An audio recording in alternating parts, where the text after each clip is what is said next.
आप सभी का बहुत बहुत स्वागत दोस्तों। इन एडवांस में आप सबको अगेन पार्डन बोल दूं क्योंकि हमारे नेबर में थोड़ा कंस्ट्रक्शन का काम चल रहा है। वो आपको कुछ मे बी नॉइस आएगा आज, बट वो हम अवॉइड नहीं कर सकते। आज हम पढ़ेंगे जनरल साइंस में। ये जनरल वो अकाउंट्स वाला जनरल नहीं है, ना ये वो कैटेगरी वाला जनरल है। ये जनरल है आम जनरल, मतलब आम मर्यादा डे टू डे लाइफ में जो हम साइंस देखते हैं, ऑब्जर्व करते हैं, उसमें हमारे सिलेबस में जो दे रखा है केमिकल इक्वेशन एंड टाइप्स। देखने में 3 अक्षर हैं बट काफ़ी इन डेप्थ समझने वाली चीज़ें। आई विल ट्राई कि मैं आपको ऐसे बताऊं कि आप सबको देखने में और समझने में ऐसा लगे जो आप कभी भी भूल ना पाओ। केमिकल इक्वेशंस, इक्वेशन मतलब जैसे हमने मैथ्स में भी स्टार्ट किया है, लीनियर इक्वेशंस। आपको पता है इक्वेशन क्या होती है, बट यहाँ हम जो सबसे पहले समझने वाली बात है वो ये कि चेंजेस हमारे आसपास में जो भी होते हैं, डे टू डे लाइफ में हम जो भी घटनाएं घटते देखते हैं, फिनोमेना जो होते हैं, उनको हम साइंस के दृष्टिकोण से देखें तो 2 तरह की कैटेगरीज में हम उनको बांट सकते हैं। मैं एक ब्लैंक पेपर देके आपको समझाने की कोशिश करता हूँ।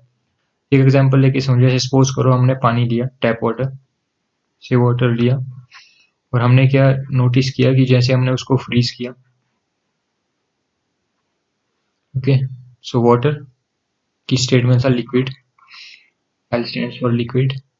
तो फ्रीजर में जाने के बाद टेम्परेचर उसका क्या चेंज हुआ, टेम्परेचर डिक्रीज हो गया। ओके, टेम्परेचर डिक्रीज होने के कारण वाटर तो अभी भी क्या बोला जाएगा, कन्वर्ट हो गया, भले दुनियावी दृष्टिकोण से उसका नाम बदल गया, अब उसको आइस बोलेंगे, जिसकी सॉलिड स्टेट हम एस रिप्रेजेंट करते हैं।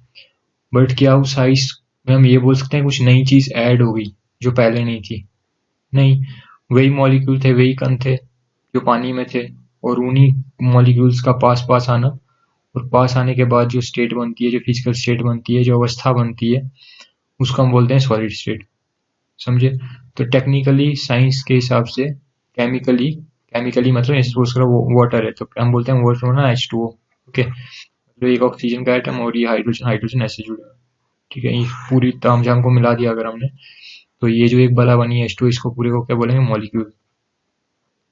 ठीक है, इसको हम वाटर बोल रहे हैं, एक्चुअली उस वाटर में ऐसे ढेर सारे मॉलिक्यूल्स हैं H2O के। ओके, उन मॉलिक्यूल्स का टेम्परेचर थोड़ा कम कर दिया गया, तो जैसे सर्दियों में लोग पास पास आना पसंद करते हैं, तो वैसे ये मॉलिक्यूल्स में पास पास चले, पास पास आ गए, तो बोलते हैं सॉलिड की डेफिनेशन होती है जब मॉलिक्यूलर स्पेसिस कम हो जाए, इंटरमॉलिक्यूलर स्पेसिस कम हो जाए तो सॉलिड बोलते हैं। तो ये सॉलिड बन गया, पर है तो एक्चुअल में कंपोजिशन क्या इसकी, अभी भी किससे बना है, H2O से। तो टेक्निकली इसमें कोई भी केमिकल चेंज नहीं आया, तो घटना तो ये भी घटी है, ये भी क्या एक फिनोमेना है। ओके, तो इस फिनोमेनन का क्या नाम दें हम? हमने बोला हम साइंस में क्या पढ़ेंगे, केमिस्ट्री में 2 तरह की घटनाएं, एक physical change. Physical change, physical क्या होता है, आप गलत मत समझना, फिजिकल चेंज माना मतलब सॉलिड से लिक्विड, या लिक्विड से गैस बन जाना, या डायरेक्ट सॉलिड से गैस बन जाना। मतलब हमने जो देखा आंखों से, अब वो हमें नहीं दिख रहा। जैसे हमने क्या देखा, लिक्विड था पहले, पानी था, अब हमें वो पानी वाला जो फॉर्म है, फील है, वो नहीं आ रही उससे, माना वो फिजिकली बदल गया। अब देखो दूसरा तरह का चेंज क्या हो सकता है। अब एक और एग्जांपल लेते हैं, अभी हमने जो एग्जांपल देखी वो किसकी थी, फिजिकल चेंज की। अब जो मैं एग्जांपल डिस्कस करूंगा वो भी chemical change. Chemical change means ऐसा प्रोसेस देखेंगे, ऐसा एक फिनोमेना देखेंगे जिसमें ऐसा चेंज हो कि किसी मटेरियल के या एक से ज्यादा मटेरियल का जो कंपोजिशन है, जो उनका प्रोपोर्शन है, जिसमें वो एक दूसरे के साथ कंबाइन हो रहे हैं, वो रेशियो प्रोपोर्शन वही बदल जाए।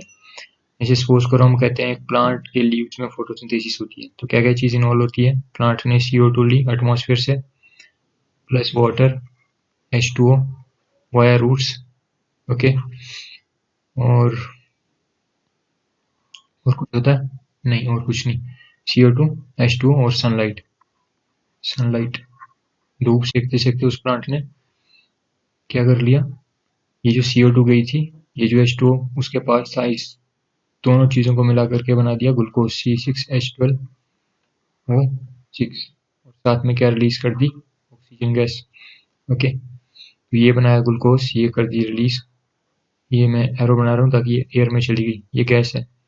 ओके, और ये ग्लूकोज था सॉलिड स्टेट, और ये कार्बन डाइऑक्साइड गैस थी, ये वाटर जो लिया वो लिक्विड स्टेट में।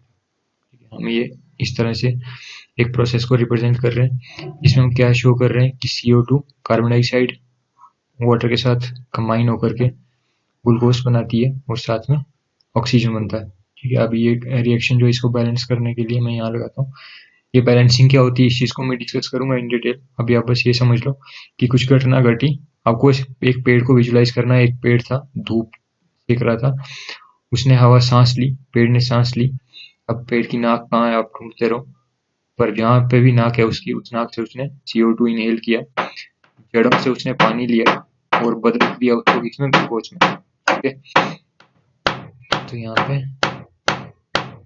ओके, तो ये प्रोसेस हुआ। अगर आपसे मैं पूछूं कि जाओ मुझे सपोज करो कि मैं CO2 का मालिक हूँ, जस्ट फॉर फन पर्पस या समझने के लिए आप सोचो कि CO2 किसकी दुकान से ली पेड़ ने, मेरी दुकान से है, तो ऊपर वाले की दुकान से ली। पर मान लो ऊपर वाला आ गया धरती पे, भगवान कहता है कि कुछ पेड़ को आकर के मेरी CO2 वापस कर। अब क्या ये वापस कर पाएगा? नहीं। क्यों?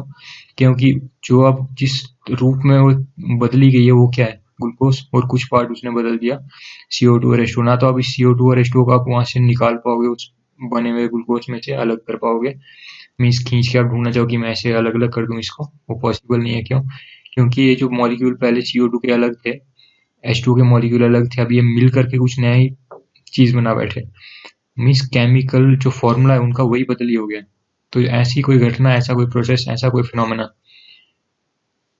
जिसमें केमिकल कंपोजिशन बदल जाए, समझे? ये जो ग्लूकोज बना है, ये जो ग्लूकोज बना, जो केमिकल फॉर्मूला है, वो जो चीजें मिली थी, जैसे CO2 और H2 मिला था, तो बनी हुई चीज का जो केमिकल फॉर्मूला है वो अलग है बिल्कुल जिन चीजों से मिलके वो बना है।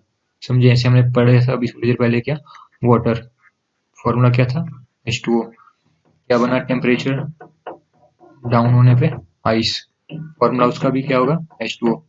चेंज आया फॉर्मूले में? नहीं।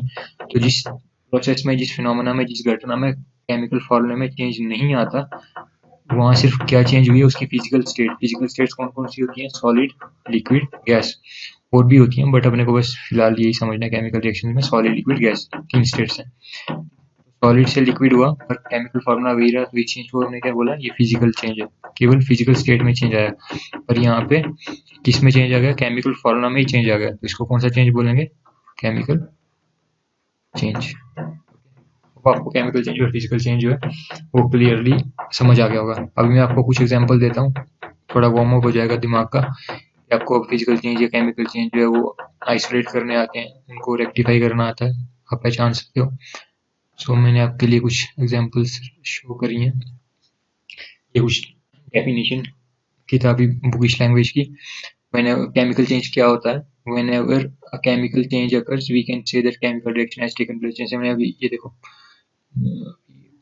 देखो हमने क्या किया था, ये केमिकल चेंज होने वाला, ये केमिकल चेंज हुआ। तो केमिकल चेंज कब होता है, जब क्या होती है, दो केमिकल्स मिलते हैं, या फिर इनफैक्ट एक से भी बन सकता है, वो चीज़ अभी हम करेंगे डिस्कस। सो केमिकल चेंज कब होता है, जब कोई केमिकल रिएक्शन हुई होती है। तो रिएक्शन मतलब, जैसे आपने सुना होगा कि हमने कोई ऐसा खाना खा लिया और फिर हमें कुछ साइड इफेक्ट हो गया, उसको भी हम रिएक्शन बोलते हैं। ठीक। सो रिएक्शन मीन्स कोई चीज़ें मिल जाना और कुछ घटना घटना, प्रोसेस होना और कुछ नया बन जाना। सो जब भी केमिकल चेंज होगा तो कुछ केमिकल रिएक्शन होगी, इस प्रोसेस को हम केमिकल रिएक्शन बोलते हैं। ओके, जिसमें कोई रिएक्टेंट मिलते हैं, मतलब कुछ चीज़ें मिलती हैं और कुछ नई चीज़ बनती है। तो मतलब केमिकल चेंज कब होगा, जब कुछ केमिकल रिएक्शन होगा। अब फिजिकल चेंज होने के लिए कोई केमिकल रिएक्शन होने की जरूरत नहीं है, यहाँ पे कोई चीज़ मिली नहीं, ना कुछ टूटा ना कुछ जुड़ा, यहाँ पे कुछ जुड़ा कुछ टूटा। तो जहाँ पे कुछ जोड़ तोड़ होता है वहां पे हम बोलते हैं केमिकल चेंज, केमिकल रिएक्शन हुआ। केमिकल चेंज होने के लिए केमिकल रिएक्शन होना जरूरी है, पर फिजिकल चेंज होने के लिए कोई केमिकल रिएक्शन नहीं होती। जैसे यहाँ पे H2O ने कोई भी जोड़ तोड़ नहीं किया, जस्ट स्टेट बदल गई, वो मॉलिक्यूल पास पास आ गए। ठीक है, अभी कुछ लोग ये भी सोचेंगे कि जब पास पास आ गए फिर तो ये जुड़ ही गए। तो जुड़ना, पास पास आने को हम जुड़ना नहीं बोलते हैं। जुड़ना मतलब कि वो एटम ही एक दूसरे के साथ नया बॉन्ड बना लें। ओके, जस्ट फिजिकल प्रेजेंस में कोई पास आ गया उसका मतलब जुड़ना नहीं होता है, केमिकल रिएक्शन नहीं होता, ये भी नाउ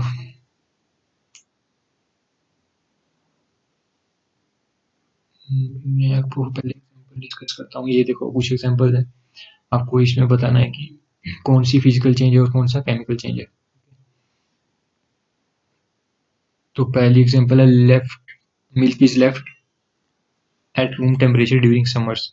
गर्मियों के दिनों में दूध आपने बाहर छोड़ दिया, तो कोर्स सोचो अब क्या होगा, उस दूध के साथ क्या होगा और क्या बनेगा, और जो घटना घटी है इस घटना को आप बोल सकते हो फिजिकल चेंज या केमिकल चेंज। कोर्स एक तो है पर वो किस कैटेगरी में, वो आपके लिए क्वेश्चन मार्क है। तो आप सोचो, वीडियो पॉज करो, सोच के और फिर टैली करना हर एक स्टेटमेंट का आंसर। ठीक, इनमें से मैं सारी पढ़ लेते हैं एक बार statements. At iron an iron tawa pan nail is left expose to humid temperature. एक लोहे का तवा है, उसको आपने नमी वाले मौसम में छोड़ दिया। या फिर ये सोच लो कि आपने एक सरिया देखा हो अगर दुकान पे बाहर पड़ा रहता है, तो उसके साथ क्या होगा बरसात के दिनों में, या फिर जब नमी होती है एयर में मॉइस्चर होता है उस टाइम पे ग्रेप्स गेट फर्मेंटेड। जो ग्रेप्स थे वो फर्मेंट हो गए, मतलब जो कभी सुना हो आपने कि जो देसी दारू बनाते हैं वो लोग उसको प्रोसेस को फर्मेंटेशन बोलते हैं। किसी चीज को, किसी फ्रूट को, मीठे पदार्थ को मतलब आपने ऑक्सीजन की एब्सेंस में फर्मेंट कर दिया, मतलब डिकम्पोज करवा दिया।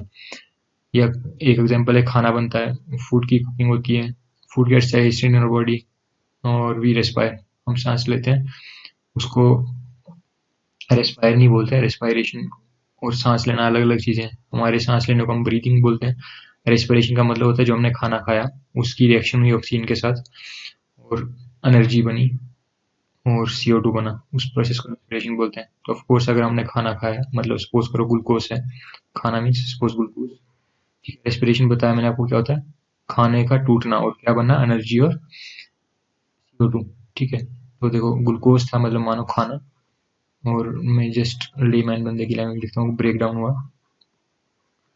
और क्या बन गया, यहाँ पे एनर्जी बनी और CO2 बना। ओके, अभी हमने क्या पढ़ा था एक स्टेटमेंट थोड़ी देर पहले, कि जब केमिकल रिएक्शन होता है तो क्या होता है, केमिकल चेंज होता है। देखो अभी मैंने लास्ट में आपको बताया था कि जब केमिकल चेंज होगा तो कब होगा, केवल जब केमिकल रिएक्शन होगा। अभी यहाँ क्या देख रहे हैं हम इस एग्जाम्पल में, कि जब हम रिस्पायर करते हैं तो यहाँ एक केमिकल रिएक्शन हो रहा है, तो मतलब केमिकल रिएक्शन हो रहा है तो मतलब कौन सा चेंज हो रहा है, केमिकल चेंज हो रहा है।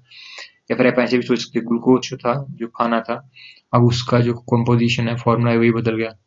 CO2 जो हमने ब्रीथ आउट करी, एक्सहेल करी, हम जो सांस ले रहे हैं, सांस बाहर छोड़ रहे हैं, तो बाहर क्या छोड़ रहे हैं, CO2। पर कॉमन सेंस से सोच के देखो, ये CO2 आ कहाँ से रही है जो आप छोड़ रहे हो, समझ रहे हो। हम बोल रहे हैं ऑक्सीजन हम बाहर से लेते हैं, पर जो हम CO2 छोड़ रहे हैं वो कहाँ से लेते हैं, वो कहाँ से प्रोड्यूस होती है, तो वो प्रोड्यूस होती है जो हम खाना खाते हैं उसकी डिकम्पोजिशन से। उसकी खाने की डिकम्पोजिशन को रेस्पिरेशन बोलते हैं। तो मतलब यहाँ पे जो खाना है, जो ग्लूकोज है, उसका जो केमिकल फॉर्मूला है उसी में से टूट के ये CO2 बन रहा है। तो जोड़ तोड़ होगी, हम बोले तो यहाँ पे चेंज कैसा हो गया, केमिकल चेंज। खाना हमारे बॉडी में डाइजेस्ट होता है, उसको क्या चेंज बोलेंगे। तो मैं इन दोनों को एक ही कंडीशन मान के चलता हूँ, हालांकि बहुत टेक्निकली अब जाओगे तो ये कुछ असिमिलेशन वाले टर्म्स आप अगर इसमें इन्वॉल्व कर दो, तो उस रीति से अगर सोचोगे तो आप इसको फिजिकल चेंज भी बोल सकते हो। बट मैं ये मान के चल रहा हूँ कि ये डाइजेशन वाली जो बात है, इसको मैं इस कॉन्टेक्स्ट में रीड कर रहा हूँ कि रेस्पिरेशन ही कहने का भाव है इसका। ओके, अदरवाइज डाइजेशन आप सोचोगे तो मतलब फिर लंबी सी वो कहानी होती है कि पहले खाना गया, फिर वो टूटा, फिर वो असिमिलेट हुआ, उसका रस इधर गया उधर गया, ठीक। तो वो सारा कुछ होने में भी अगर आप सोचोगे तो ब्रेक डाउन तो हो ही रही है चीज़ों की कुछ उस डाइजेशन में। जैसे आपने ये भी सोचा, अगर मेरा एक मेडिकल के स्टूडेंट की तरह से अगर किसी को ये तर्क है कि ये फिजिकल चेंज है, तो मैं तब भी बोलूंगा कि मेडिकल की भाषा में भी मैं इसको प्रूव कर सकता हूँ कि ये फिजिकल तब भी नहीं है। क्योंकि देखो अगर डाइजेशन होगा तो पहले स्टेप में मैं इसको केमिकल प्रूव कर देता हूँ। जैसे ही पेट में खाना पहुंचा वहां पे हम बोलते हैं कि HCl भी होता है।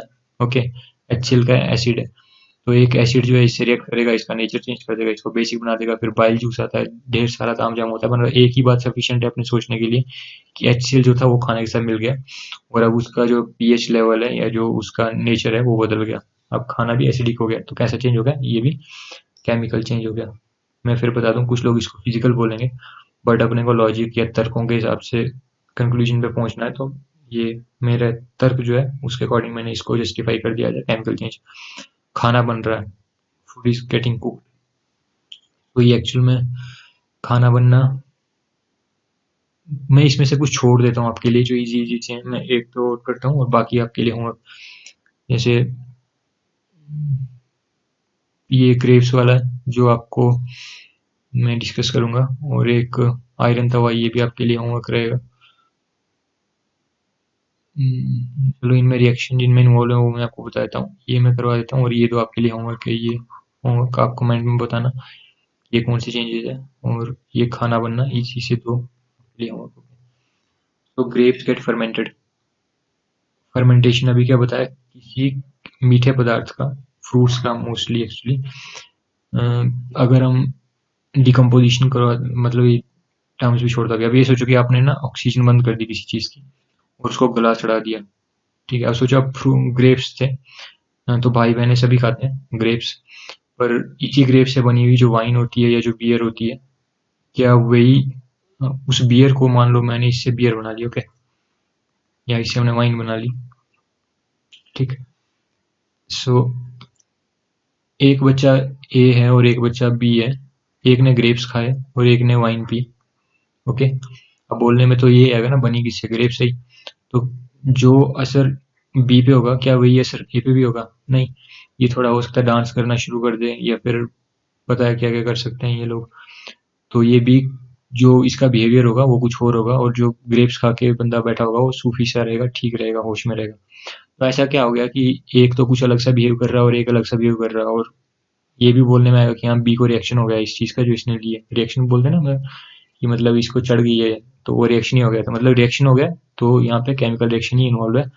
और अदरवाइज आप देखो तो फर्मेंटेशन की रिएक्शन होती है जिसमें हम ग्लूकोज और फिर वो लिखते हैं कि इन द एब्सेंस ऑफ मतलब ऑक्सीजन, और फिर जो रहता है प्रोडक्ट वो शो करते हैं। तो हमारा इसमें भी केमिकल रिएक्शन इन्वॉल्व हो गया। अभी मैं रिएक्शन इसलिए नहीं लिखवा रहा क्योंकि मैं पहले दिन आपको डराना नहीं चाहता, पहले लेक्चर से बड़ी बड़ी रिएक्शन लिखवा के, और अपने को बस यहाँ से ये एक्सरसाइज का इतना सा पर्पस है, नेचर पहचान सकते हो कि घटना का है नहीं। तो इसमें रिएक्शन इन्वॉल्व हो रही है, नया चीज बन रहा है, जो वाइन बनी ग्रेप से उसका बिहेवियर बिल्कुल अलग है क्योंकि उसकी केमिकल कंपोजिशन ही अलग है। सो इसलिए हम बोलेंगे ये केमिकल चेंज है। देन ये तवा आप सोचो, नहीं तवा चलो मैं बता देता हूँ, ये आपके लिए होमवर्क था। तो आयरन तवा है, कोई भी आयरन की चीज है अगर वो बाहर रहती है नमी में, तो आपने देखा होगा कूलर, आप सोचते हो कि अब तो सर्दियां आ गई हैं कूलर बाहर कर देते हैं, और फिर सर्दियों में बारिश होती है और कुल नमी रहती है हवा में, सो उसके कारण जो है वो करोड हो जाता है मटेरियल, जंग खा जाता है। अपने भाषा में बोले तो जंग ही बोलेंगे, जंग मतलब उसका कलर भी बदल गया और ब्राउन कलर के फ्लेक्स या फिर लेयर बन जाती हैं, सरिया होगा उसके ऊपर भी, कोई भी आयरन की चीज है उसके ऊपर, वो जो सरिया था बिल्कुल चमकता हुआ, ओके, शाइनिंग लश्यर था जिसका, वो एकदम से ब्राउन ब्राउन हो गया, या फिर उसके ऊपर आप देखो कुछ जंक की जो लेयर है वो भी बन गई। सो अगर वो जंक जो है उसका जो स्ट्रेंथ होता है या जो उसकी जो प्रॉपर्टी है, उसके जो गुण है, वो आप बोलोगे कि आयरन के साथ मैच करते हैं, बिल्कुल नहीं करते। तो यहाँ भी एक रिएक्शन इन्वॉल्व होती है क्रोजन की, उसको भी हम डिटेल में पढ़ेंगे, तो इसलिए ये भी एक केमिकल रिएक्शन है। बाकी तो आप होमवर्क करना, आप चलते हैं अपन। ये केमिकल रिएक्शन आपको समझ आ गया, फिजिकल चेंज केमिकल चेंज कैसे कैसे पहचाने जाते हैं। और एक रिएक्शन और है एनसीईआरटी का, वो स्पेशली डायग्राम के साथ दिया हुआ था, मैंने यहाँ पे उसके बारे में भी लिखा है, ये भी केमिकल चेंज है। ये सब ने स्कूल में किया भी होगा क्योंकि स्कूल में भी लैब्स रही होंगी। तो मैग्नीशियम के रिबन आते हैं, मैग्नीशियम का मैं जस्ट सिंबल लिखता हूँ Mg, और पूरा नाम बोले तो मैग्नीशियम, ओके। तो कुछ लोगों को लगेगा कि मैं टाइम सर वेस्ट करते हैं पूरा वर्ड लिखने में, तो मैं उन बच्चों को भी कंसीडर करके चलता हूँ जो बिल्कुल ही साइंस बैकग्राउंड से नहीं है, तो इसलिए कुछ आपको हो सकता है लगे कि ये चीज़ें मैं आती हैं, बट उनके लिए आपको थोड़ा कॉम्प्रोमाइज़ करना। मैग्नीशियम के रिबन आते हैं, जैसे सर में रिबन डालते हैं, बस समझो वही रिबन, या फिर जैसे थोड़ी उसकी जो विड्थ होती है वो कम होती है, जैसे गाड़ियाँ से जाते हैं लोग, पतले पतले सी रिबन आते हैं, उन्हीं के फूल बनाते हैं खींच मार के, तो वो ऐसे ही बंडल आता है सर्कुलर सा मैग्नीशियम का भी, तो शाइनिंग वाइट सा कलर होता है। वो मैग्नीशियम का लीवर हमने लिया, और उसको ऑक्सीडाइज करवा दिया, मतलब ऑक्सीजन के साथ। ऑक्सीजन मतलब उसने हमने ऑक्सीजन लिया, जैसे अपन क्रैकर चलाते हैं पटाखे या फुलझड़ी, तो वैसे ही समझ लो कि आपने ये रिबन पकड़ा और इसको माचिस लगा के माचिस ली, आग लगा दी। ठीक है, अब बोले बोले ये O2 कहाँ से आ गया? जब हम आग लगाते हैं तो मतलब हवा में ही लगाएंगे ना, ऊपर इन्वायरमेंट में ही, तो हवा से ये आग हमारे आगे पीछे इन्वायरमेंट से ऑक्सीजन पकड़ लेगा और मिल करके जलना शुरू करेगा। जब जलना शुरू करेगा तो इसका पाउडर बनेगा। वो पाउडर जो होता है magnesium oxide, MgO, magnesium oxide होता है, ये व्हाइट पाउडर होगा। ठीक, तो आपने देखा यहाँ पे ये पाउडर फॉर्म है, ये बिल्कुल एक्चुअल में हम पाउडर केमिस्ट्री में सॉलिड किसको पाउडर होगा तो भी सॉलिड ही बोलेंगे। ये बोलने में तो यही आएगा, ये भी सॉलिड है और ये भी सॉलिड है। कलर में डिफरेंस होगा, ये व्हाइट है, ये थोड़ा शाइनिंग सा कलर होता है, शाइनिंग सिल्वर सा कलर होता है। तो मैग्नीशियम का जो कलर था वो इसका नहीं है। और इनफैक्ट सीधी सी बात अगर हम बोले तो जो चीज़ें मिल रही हैं, जो उनका केमिकल फार्मूला है, जैसे यहाँ पे Mg फार्मूला है, यहाँ पे O2 फार्मूला है, जो चीज़ बनी है उसका फार्मूला ही अलग है जिनसे मिलके वो बनी है, उससे उनके फार्मूला की तुलना में। ना ये O2 के जैसा है, ना ये Mg है, तो ये MgO है, दोनों से हटके, तो इसलिए ये कैसा चेंज हो गया, ये भी केमिकल चेंज है। ठीक है, तो यहाँ से आपने क्या क्या चीज़ें नोटिस करी अभी ये सब एग्जाम्पल देख करके, कि अगर केमिकल चेंज होता है तो पहली बात वहाँ पे क्या होना चाहिए, केमिकल रिएक्शन होनी चाहिए। ठीक है, मतलब कुछ मिल करके कुछ बनना चाहिए या कुछ टूट करके कुछ बनना चाहिए, ऐसा दोनों में से कोई एक बात। ठीक है, तो केमिकल रिएक्शन होनी चाहिए। उस केमिकल रिएक्शन में हो सकता है कि किसी चीज़ का कलर बदल जाए ना, कलर, जैसे मैंने बोला यहाँ भी कलर बदल गया। या फिर हमने बोला था कि जब जंग लगती है लोहे को, आयरन को जंग लगती है तो लश्यर, मतलब वो चमकीला सा शाइनिंग लश्यर वाला कलर रहता है आयरन का, वो गायब होकर के फिर ब्राउनी सा कलर आ जाता है, तो वहाँ भी कलर चेंज हो रहा है। सो कलर का चेंज होना ये भी एक क्या बोलेंगे, सबूत है, एक टेस्ट है कि हाँ भाई केमिकल रिएक्शन हुआ होगा।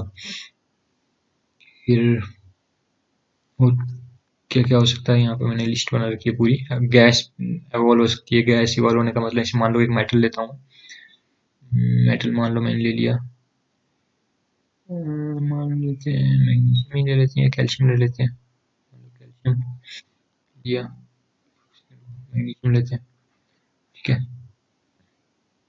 मैग्नीशियम क्यों ले रहा हूँ, मतलब प्रैक्टिकली क्या कर सकता हूँ उसके लिए मैंने ये चेंज कर दिया, क्योंकि मैग्नीशियम जो है ज़्यादा रिएक्टिव होता है तो ये आसानी से रिएक्ट कर जाएगा। ऐसा नहीं कि बस मैंने कॉपी पे ले लिया और जो सच में कभी लो तो मतलब प्रोसेस ही ना हो पूरा, ऐसा नहीं। तो मैंने एक कोनिकल फ्लास्क लिया। ठीक, ये कोनिकल फ्लास्क इस तरह का कुछ होगा, डॉक्टर जैकपॉल देखा होगा उन्होंने, तो वो जैसे एक्सपेरिमेंट करता है उस टाइप का कुछ। ठीक, तो इसके अंदर हमने मैग्नीशियम के कुछ टुकड़े डाल दिए मान लो ऐसे, और यहाँ पे मैंने कॉर्क लगा दिया, मतलब ढक्कन लगा दिया।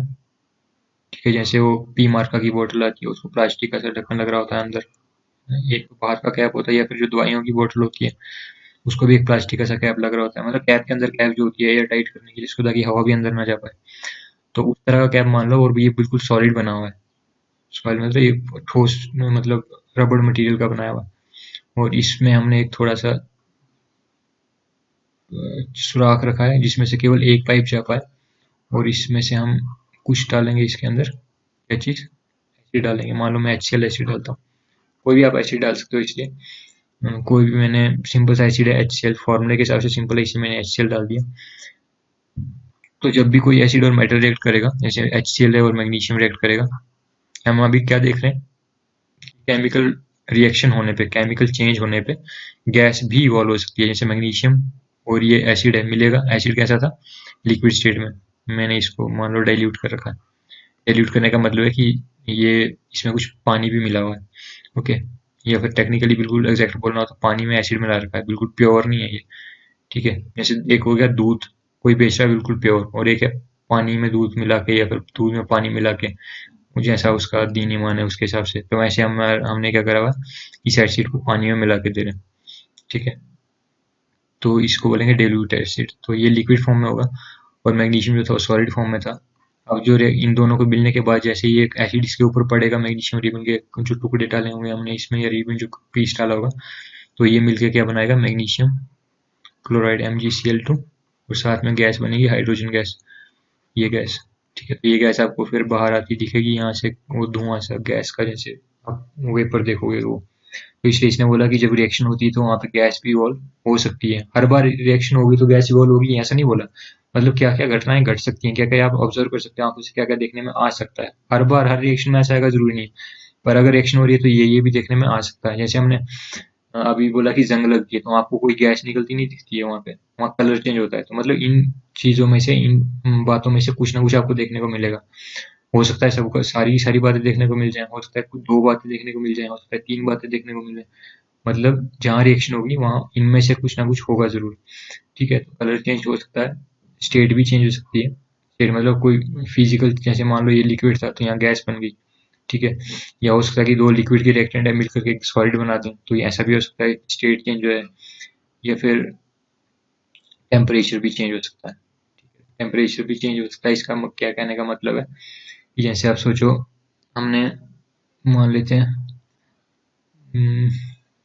जैसे आप सोचो हमने बोला कि रेस्पिरेशन है, एक रिएक्शन है ना, रेस्पिरेशन अभी थोड़ी देर पहले डिस्कस करी थी कि वी रेस्पायर, हम खाना खाते हैं और वो ग्लूकोज टूटता है एनर्जी और CO2। तो आपने नोटिस किया होगा जब हम खाना खाते हैं तो हमारा माथा गर्म हो जाता है। आप अपना टेम्परेचर नोट करना, थर्मामीटर आजकल रहते हैं ज़्यादातर घरों में, तो खाना खाने से पहले अपना बॉडी टेम्परेचर आप एग्जैक्ट नोट करना अप टू डेसिमल पॉइंट्स, और फिर खाना खाने के आधे एक घंटे के बाद अपना टेम्परेचर नोट करना। या जस्ट आप अगर ऐसे भी फील करोगे तो आप देखो आपका टेम्परेचर इंक्रीज होता है। मतलब रेस्पिरेशन कैसी रिएक्शन है, ऐसी रिएक्शन है जिसमें हीट जनरेट होती है, हीट बनती है, इसलिए हमारा जो शरीर का तापमान है वो बढ़ जाता है।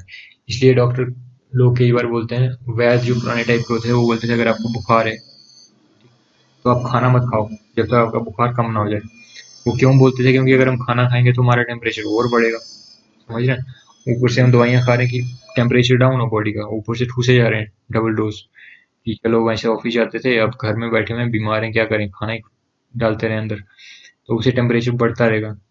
तो इसलिए रेस्पिरेशन जो कि केमिकल रिएक्शन है उसमें टेम्परेचर इंक्रीज होता है। सिर्फ एक रेस्पिरेशन में ही नहीं, और भी रिएक्शन में टेम्परेचर इंक्रीज होता है। और ऐसा नहीं कि इंक्रीज ही होगा, मतलब वो डिक्रीज भी हो सकता है। ठीक है, तो दोनों बातें हो सकती हैं किसी भी केमिकल रिएक्शन में। तो ये चीज़ें केमिकल रिएक्शन में हो सकती हैं, जिससे इनका होना भी एक तरह से हम बोलेंगे कि एक इशारा है हमारे लिए कि हाँ केमिकल चेंज हो रहा होगा, होगा ही और हो रहा होगा, दोनों बातें अलग है। तो ये मैंने बोला कि ये ऐसा नहीं है कि ये लिटमस टेस्ट है कि हाँ केमिकल चेंज हो ही गया, पर ये एक हमारे लिए, ये जो चार बातें ये हमारे लिए कहीं ना कहीं इंडिकेशन है कि आप चेक करो कहीं केमिकल रिएक्शन तो नहीं हो रहा, समझे। सो केमिकल रिएक्शंस क्या होती हैं, केमिकल चेंजेस क्या होते हैं, फिजिकल चेंजेस क्या हो गए, ये चीज़ें आपको क्लियर होंगी। यहाँ से अच्छे खासे MCQs बन सकते हैं और उसकी आपको थॉरो अंडरस्टैंडिंग होगी तो ही जाके आप उसको डिकोड कर सकते हो, समझ सकते हो। नेक्स्ट अब हम थोड़ा सा एक बार ब्लूप्रिंट देख लेते हैं कि हमें पढ़ना क्या है चैप्टर में। सो पहले हमें अब केमिकल फिजिकल चेंज तो हमने पढ़ना ही नहीं है, उसके लिए अलग से चैप्टर रहते हैं, हमारे कोर्स में भी नहीं है फिजिकल चेंजेस पढ़ना। बस इतना पता होना चाहिए हमें कि फिजिकल चेंज कौन सी घटना फिजिकल चेंज है, कौन सी केमिकल चेंज है। हम पहले केमिकल इक्वेशंस क्या होती हैं, जैसे केमिकल रिएक्शन हुई, हमने वो केमिकल चेंज होगा तो क्या होगा, केमिकल रिएक्शन वहाँ पे इन्वॉल्व होगी। अब केमिकल रिएक्शन को हम मैथमेटिकली कैसे शो करें, कैसे समझे किताबी भाषा से, टेक्निकली कौन कौन मिला और क्या क्या बना, वो सारी बातें जो है वो केमिकल इक्वेशन के हिसाब से समझते हैं। या फिर केमिकल इक्वेशन जो होगी उसको बिल्कुल स्टार्ट करेंगे हम कि किसी केमिकल, पहले देखो हमने क्या पढ़ा, केमिकल रिएक्शन हुआ, केमिकल रिएक्शन हुआ तो हमने बोला केमिकल इक्वेशन वहाँ पे लिखी जाएगी। ऐसे सोचो केमिकल चेंज हुआ, केमिकल चेंज हुआ कब, जब केमिकल रिएक्शन होगा। केमिकल रिएक्शन होगा तो उस केमिकल रिएक्शन को हम मैथमेटिकली भी लिख पाएंगे कॉपी पेन लेके। अगर लिखेंगे तो बेसिक सी बात जो मोटे तौर पे लिखी जाएगी, पहले वर्ड इक्वेशन लिखी जाएगी, फिर और टेक्निकली अच्छे से उस वर्ड इक्वेशन को हम सिंबल्स डालेंगे, वो मेटल नॉन मेटल जो भी उस रिएक्शन में इन्वॉल्व होंगे, पार्टिसिपेट कर रहे होंगे, उनके सिंबल डाल के स्केलेटल केमिकल रिएक्शन बनाएंगे, एक बेसिक रफ सी रिएक्शन बनाएंगे। फिर उस रफ को फेयर करेंगे, फेयर करने का मतलब कि बैलेंस करेंगे उसको, बैलेंसिंग क्या होती है वो भी हम पढ़ेंगे, ताकि लेफ्ट राइट साइड बराबर हो जाए। फिर उसके साथ यहाँ पे एक एरो डालना भूल गया मैं। बैलेंसिंग करने के बाद वहाँ पे जो जो चीज़ें मिल रही हैं या जो चीज़ें बन रही हैं उनकी फिजिकल स्टेट कैसी है, वो सॉलिड है, लिक्विड है, गैस है, वो सब बातें वो भी डिस्कस करेंगे। So let's begin. मैं यहाँ पे ये शीट केमिकल इक्वेशन क्या होती है। ओके, तो वो डिस्कस करते हैं केमिकल इक्वेशन क्या होती है। तो ऐसी कोई भी इक्वेशन आपको पता है, कोई ऐसा एक्सप्रेशन जिसमें एक इक्वल का साइन हो, उसकी एक लेफ्ट साइड हो और एक राइट साइड हो, उसको हम इक्वेशन बोलते हैं। और केमिस्ट्री में केमिकल इक्वेशन हम किसको बोलेंगे कि जो जो चीज़ें मिल रही हैं, जो चीज़ें आपस में जुड़ रही हैं या फिर जिनमें बदलाव आ रहा है, जरूरी नहीं हर बार जुड़े ही, ऐसी चीज़ें जो पहले की पड़ी हुई थी। मान लो 12 बजे का टाइम था, हमने घड़ी देखी 12 नून हो रहे थे, हमने देखा कि हमारे सामने मैग्नीशियम था। सेम एग्जांपल दोबारा लेता हूँ, मैग्नीशियम था। और या फिर चलो मैं एग्जांपल चेंज करता हूँ ताकि और भी बातें साथ साथ चलती जाए। तो मान लेता हूँ कि हमने देखा कैल्शियम ऑक्साइड था। कैल्शियम ऑक्साइड क्या होता है? लाइम। हमारे देसी भाषा में इसको बोलेंगे क्या? चूना। चूना चूना के वाइट वाइट सा जो होता है, जो दीवारों पे करते हैं वाइट वाइट, वैसे वाइट काफी कुछ होता है, पुटी वुटी, बट ये जो मैं वाइट बोल रहा हूँ ये बिल्कुल जो फर्स्ट करते हैं वाइट वॉश इसको बोलते हैं उस टाइम, जो या फिर पेड़ों में भी डालते हैं इसको, या फिर हमारे स्कूल में कोई अगर वो आता था चीफ गेस्ट तो अपने को बोला जाता था, मैडम बोलती थी कि चलो भाई पकड़ो बोरी, वो अपनी अपनी बोरियां और लगाओ लाइनें। तो वो जिस चीज से अपन लाइनें लगाया करते थे वो CaO होता है, कैल्शियम ऑक्साइड होता है, लाइम होता है। ओके, इसको क्विक लाइम भी बोलते हैं, मतलब इसके ढेर सारे नाम है तो कंफ्यूज मत होना कभी। क्विक लाइम भी इसको ही बोलते हैं, लाइम भी इसी को बोलते हैं और कैल्शियम ऑक्साइड भी इसी को बोलते हैं। ओके, हमने देखा चूना पड़ा हुआ था, ठीक है, और कब की बात है? 12 बजे की बात है। अभी हमारे देखते देखते अभी हमने पलक भी नहीं झपकी तो देखा कि बारिश पड़नी शुरू हो गई। क्या देखा हमने? बारिश पड़नी शुरू हो गई, छमछम बारिश आ गई। तो क्या आ गया? मतलब कहने का मतलब हम बारिश वारिश नहीं जानते, हम तो कौन है? साइंटिस्ट। साइंटिस्ट है, केमिस्ट। तो सब हम बड़े से केमिस्ट हैं, अक्लमंद बुद्धिमान वाले। तो हमने इसे सोचा कि भाई H2O आ रहा है ऊपर से, कौन? H2O दिखा हमें, वो H2O। तो वो H2O पड़ा किसके ऊपर आके? CaO के ऊपर आके। और फिर हमने देखा कि उसके बाद ये जो CaO जिसको हमने वाइट या जो लाइम देखा था, चूना देखा था, वो मिलके क्या बना गया? Calcium hydroxide, CaOH। ठीक, ये चीज बन गई। अब हमने जाके टच किया तो देखा, पहले हमने इसको टच किया था 12 बजे से पहले, जब हम आए थे मान लो 12:15 बजे के करीब, तो हमने इसको हाथ लगा के देखा था चूने को। मान लो इसका टेम्परेचर था 30 डिग्री सेल्सियस। ओके, टेम्परेचर था 30 डिग्री सेल्सियस। हम थर्मोमीटर साथ लेके चल रहे थे। क्यों चल रहे थे? क्योंकि हमने बताया ना हम कौन है, बड़े साइंटिस्ट हैं, बहुत बड़े साइंटिस्ट। तो हम सब कुछ ताम झाम साथ रखते हैं।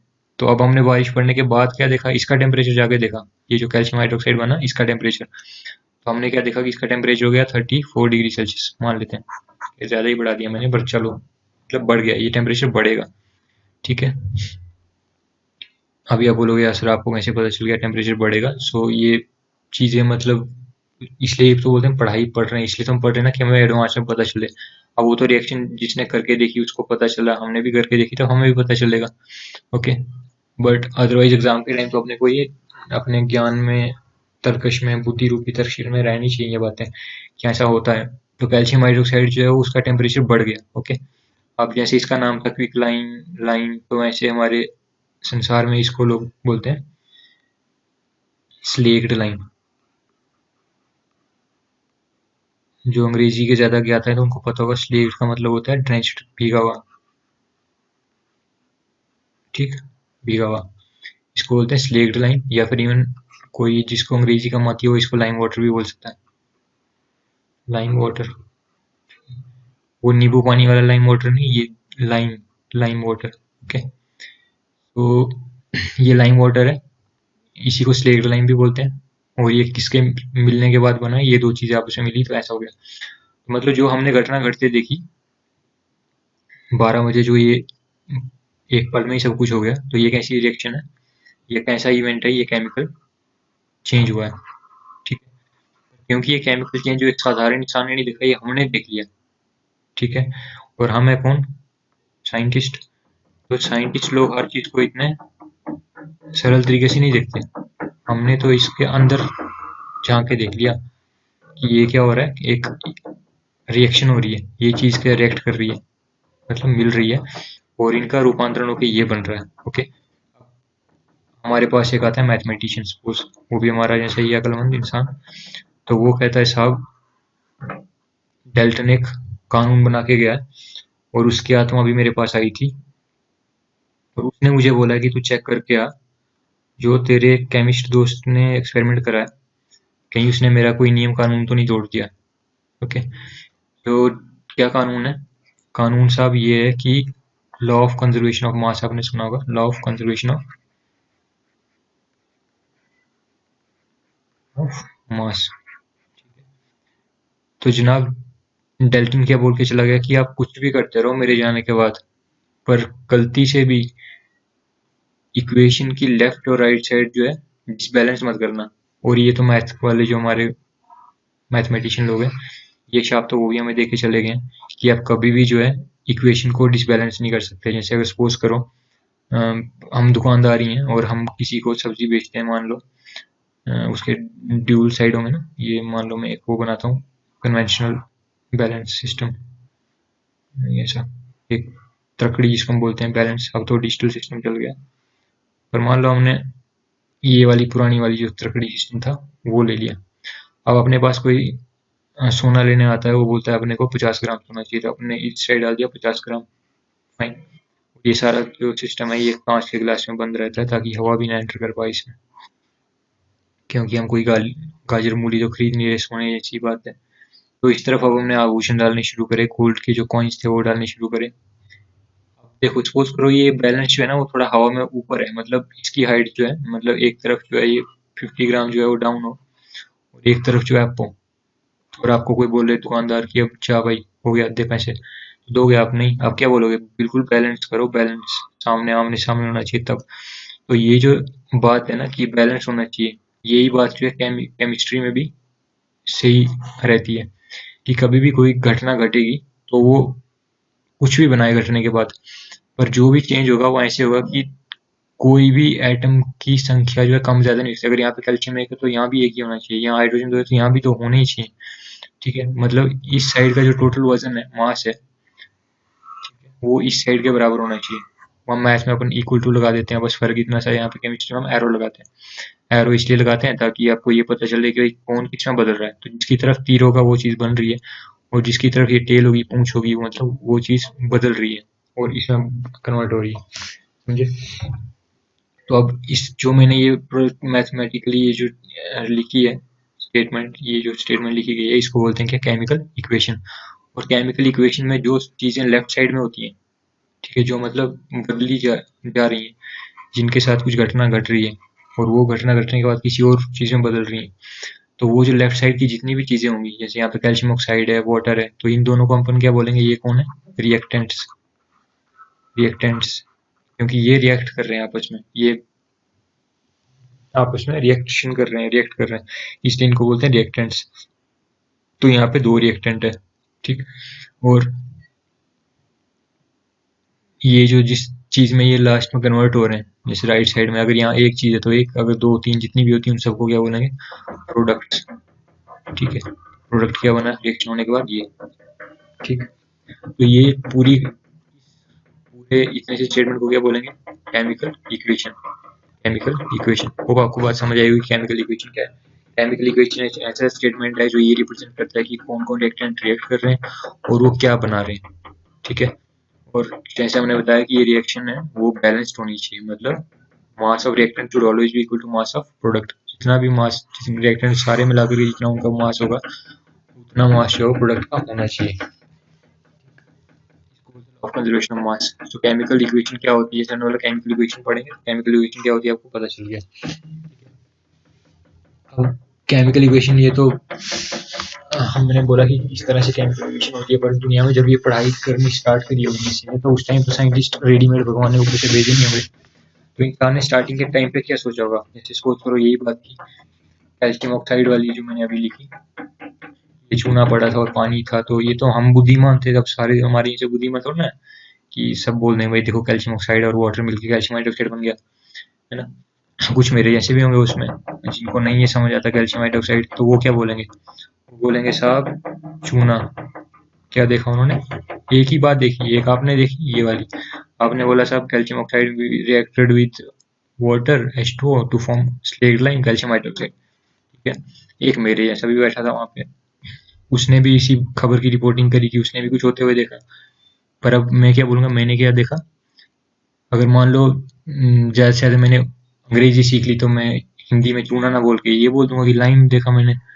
तो भाई मैंने डिक्शनरी खोली अपनी कि चूने को क्या बोलते हैं, मैंने देखा वहाँ पे लाइम बोलते हैं। तो मैंने आगे अपनी टीचर को स्टेटमेंट कन्वे करी कि मैंने लाइम को रिएक्ट करते देखा। अब पानी को मैंने ये देखा कि पानी को मेरे को आता है वाटर बोलते हैं, तो मैंने बोला टीचर लाइम को मैंने रिएक्ट करते देखा वाटर के साथ। और क्या बनते देखा? अब वो जो बोलते हैं कैल्शियम हाइड्रोक्साइड, मेरे को वो भी नहीं आता, पर मेरे को इतना पता है कि इसको बोलते हैं, ये देखो ऐसे होता है ना कि लाइम वाटर भी बोलते हैं, समझे? तो जो पुराने लोग थे उनको अंग्रेजी भी उतनी नहीं आती थी, तो उन्हीं में से मैं भी एक। तो मैंने बोला कि लाइम वाटर बन गया जी। जैसे अपन होता है ना, नींबू मिला पानी में तो क्या बन गया? नींबू पानी। तो ऐसे मैंने बोला लाइम मिला वाटर में तो क्या बन गया? Lime water. ठीक है, ये मेरे जैसे अक्लमंद की कहने की अपनी परिभाषा है। तो जो दुनिया में आए थे तो वो तो मेरे जैसे आईक्यू के थे ना। तो उन्होंने केमिकल इक्वेशन को कैसे शो किया संसार को कि lime reacted with water to form lime water. ये तो मैंने एक एग्जांपल ली, ऐसे हर बात को उन्होंने बोला। मतलब उनको ये एटम फैटम जो दिखते हैं अपने, वही कौन इधर सी ए ओ रेस्ट वो ये सब पता ही नहीं था दीन दुनिया का कुछ।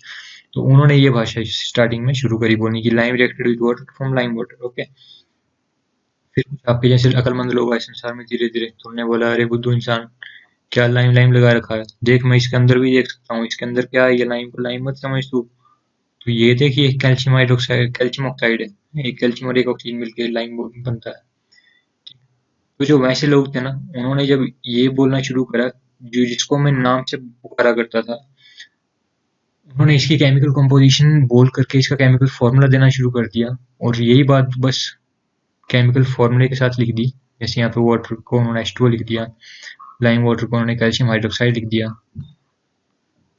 ठीक, तो इसको क्या बोला गया? Skeletal equation. स्केलेटल मतलब इसका हड्डी पिंजरा टाइप का सिस्टम अभी तैयार कर दिया हमने। ठीक है, तो ये हड्डी पिंजर में क्या होता है, अपने को बाहर मांस नहीं देखते, उसका मांस के अंदर छिपी हुई हड्डियों को देखते हैं। तो ये वैसे अकलमंद लोगों ने अब क्या करा, लाइम को लाइम नहीं देखा, उस लाइम के अंदर घुस गए, भाई एटम क्या है, कौन कौन से जुड़ रहे हैं, मतलब उस लाइम की भी हड्डियां देखने लग गए, उसके एटम देखने लग गए।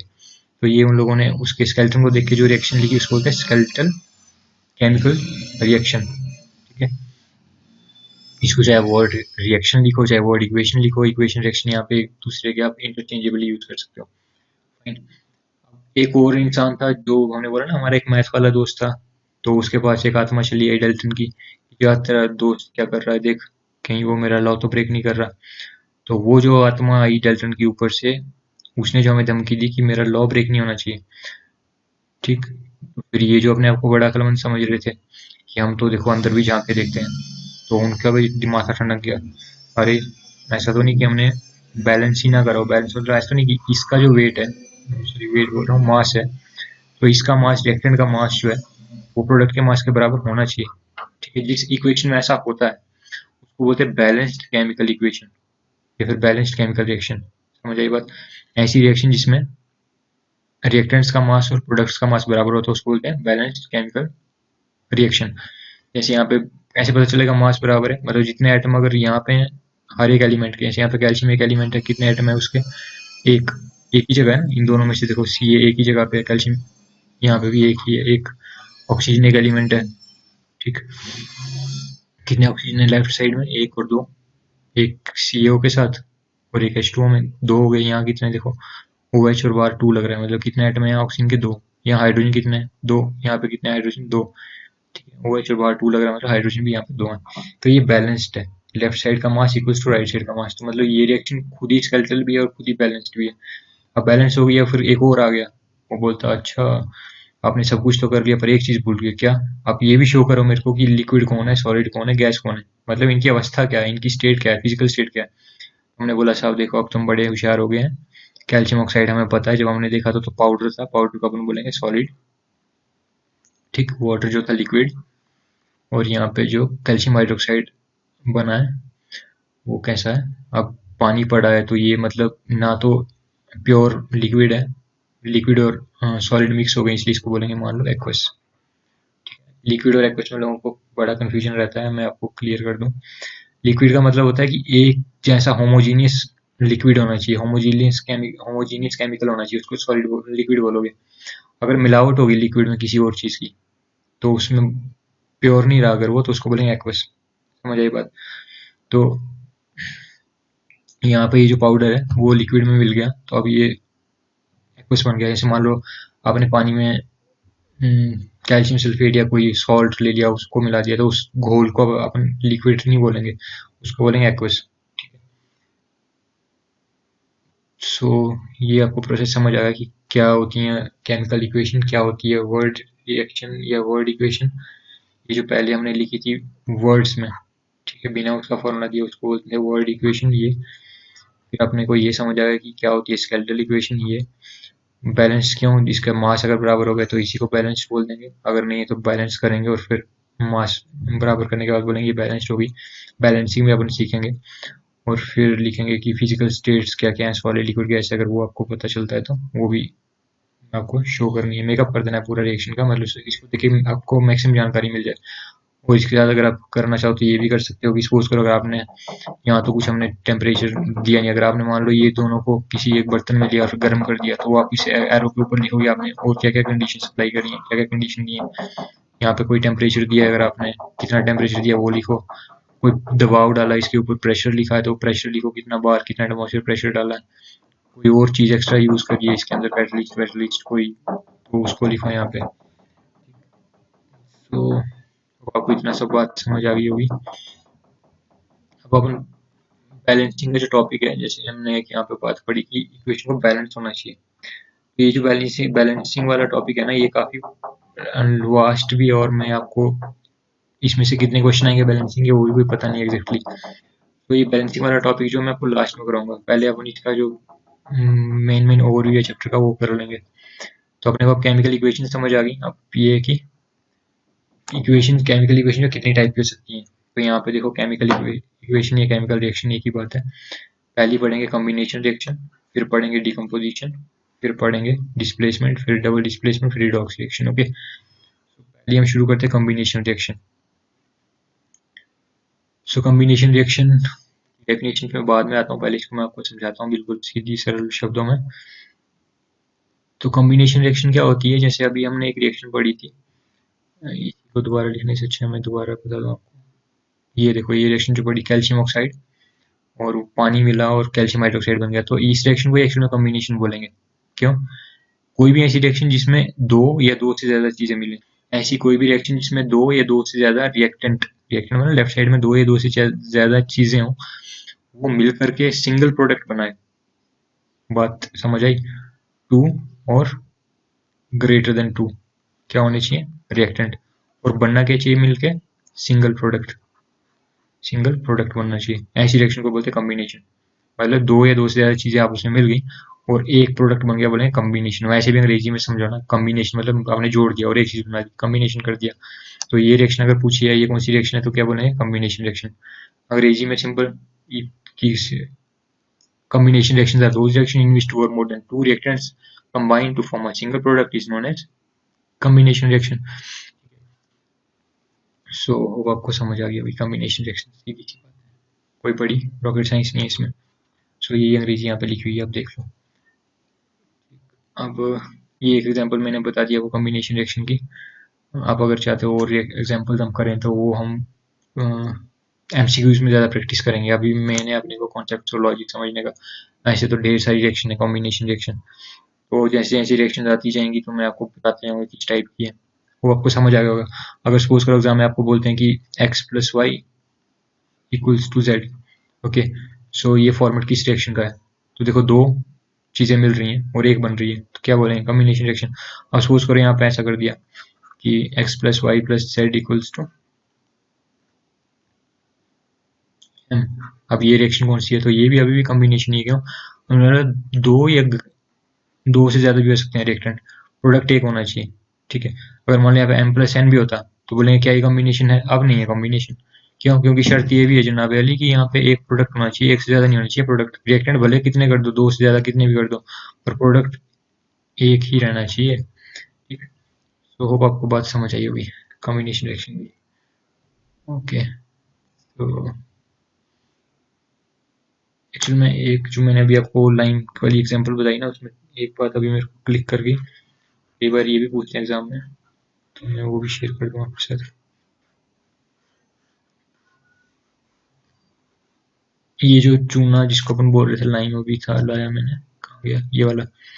सो देखो, ये तो बारिश पड़ गई यहाँ पे, सपोज करो अपन ये दुकान से भी खरीद के लाते हैं कई बार, और अपने को बोलते हैं व्हाइट वॉश करवा रहे हैं घर में।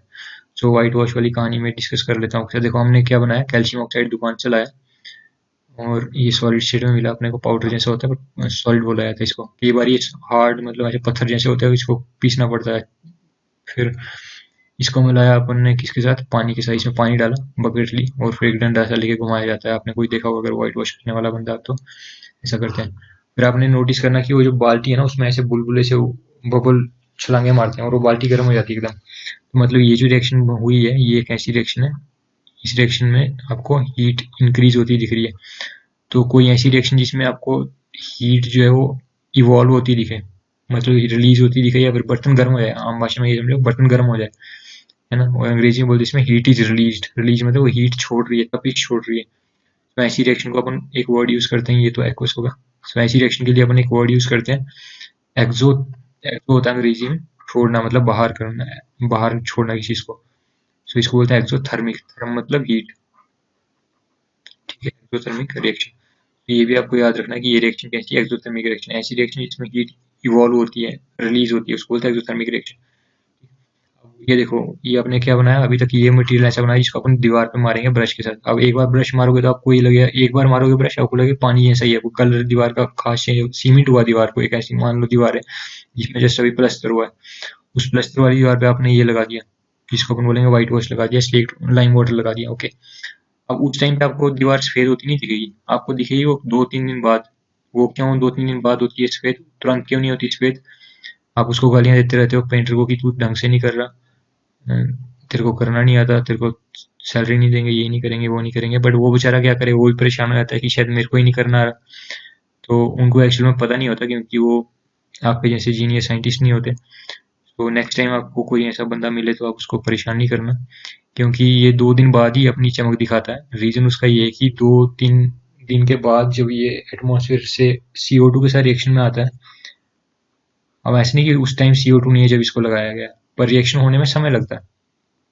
2 लोग हैं, अंडरस्टैंडिंग होने में समय लगता है, लाइक वाइज यहाँ पे रिएक्शन होने में समय लगता है। सो CO2 एटमॉस्फेयर में थी, और कुछ धूप पड़ी, कुछ बाहर से टेम्परेचर इंक्रीज हुआ, कुछ कांटेक्ट बना, और टाइम लगने के साथ एक टाइम ऐसा आया, ये जो हमने स्लेक लाइन दीवार पे लगाया था, ये इस बाहर वाली CO2 के साथ मिल करके और क्या बना देगा, CaCO3 प्लस। यहाँ पे मैंने लिख दिया CaCO3 और ये क्योंकि बाहर धूप शूप भी पड़ रही है आपकी दीवार पे, तो ये H2 जो है ये गैस बन के उड़ ही जाएगा। और अगर मान लो धूप नहीं पड़ रही होगी तो ज्यादा थोड़ी वो दीवार जो गीली गीली हो सकती है।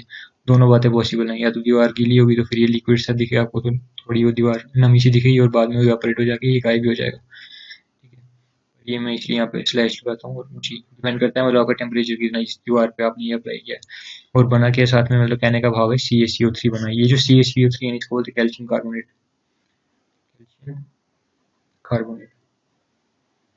और आप ये जो कैल्शियम कार्बोनेट होता है ना, कसम से जनाब इतना सफेद होता है क्या बोलूं। आप इसको अंग्रेजी में बोल सकते हो मिल्की वाइट, मिल्की वाइट। मतलब इतना भी सफेद नहीं कि मार्बल ही हो जाए, मतलब मार्बल का एक्चुअल में फॉर्मूला जो है ना वो भी यही होता है। जो व्हाइट मार्बल होती है उसको भी केमिकली आप देखोगे लैब में जाके तो वो भी यही होती है। तो इसलिए अगर कभी एग्जाम में पूछे मार्बल क्या होती है तो वो भी यही है, ठीक है। आप पर वंडर ये है कि चौक जो होता है ना अपना वो भी यही है, ठीक। पर तब भी इनकी स्ट्रेंथ में काफी फर्क होता है। वो इनके जो लैटिसेस होते हैं, क्रिस्टल होते हैं, वो उसके अरेंजमेंट के ऊपर, उस कारण से इनमें फिजिकल कुछ चेंज मतलब स्ट्रेंथ में फर्क पड़ जाता है। बट अदरवाइज ये जो चौक है ना, सफेद सफेद दिखता है, हाँ भाई सफेद चौक है। तो आप ये सोचो कि वो जो चौक जितनी सफेदी लाने के लिए इसको किसके साथ मिलना पड़ा, CO2 के साथ। और उसके लिए आपको समय देना पड़ेगा इसको 2-3 दिन, डिपेंडिंग ऑन की कैसी कंडीशन है आपकी दीवार की, कहाँ पे हो, किस एरिया में आप रहते हो, ठीक। सो ये आपको पता होना चाहिए। मिल्की वाइट होता है और ये सॉलिड होता है, सॉलिड। ये एक्वस था, और इसलिए थोड़ी दीवार उस टाइम तो गीली भी रहती है, बाद में ये सॉलिड होगा फिर ये चमकेगा, ठीक। अब ये तो मैंने दीवार के ऊपर बात करी, पर सपोज करो ये सारी कहानी अगर हम दीवार पे ना करके लैब में कर रहे होते, लैब में हमने ये बना दिया और लैब में ही हमने CO2 बना के कहीं से और इसके अंदर डाल दी। मतलब हमने एक कोई फ्लास्क लिया या कोई बीकर ही ले लिया मान लो, और उसमें आपने ये रखा था स्लेग लाइम, उसमें CO2 डाली और वो आपका ये बन गया CaCO3। ठीक। अब कोई ऐसा बच्चा है, कुछ होता है ना स्कूल में, हमारे साथ भी थे, हम भी वैसे ही थे, दूसरों को क्या बोलना, पर मानो कि कुछ बच्चे होते हैं वो कहते नहीं मैम अभी बंद नहीं करना जो प्रोसेस हो रहा है होना। जैसे आपने देखा होगा कि 12th क्लास में कुछ एक्सपेरिमेंट करते थे टीचर, तो वहाँ पे एक पिंकिश सा कलर लाना होता था कई एक्सपेरिमेंट में, तो जब थोड़ा कलर आ जाता है मैम बोलती बस, हम बोलते नहीं नहीं और चमक चाहिए, और पिंकिश लाओ।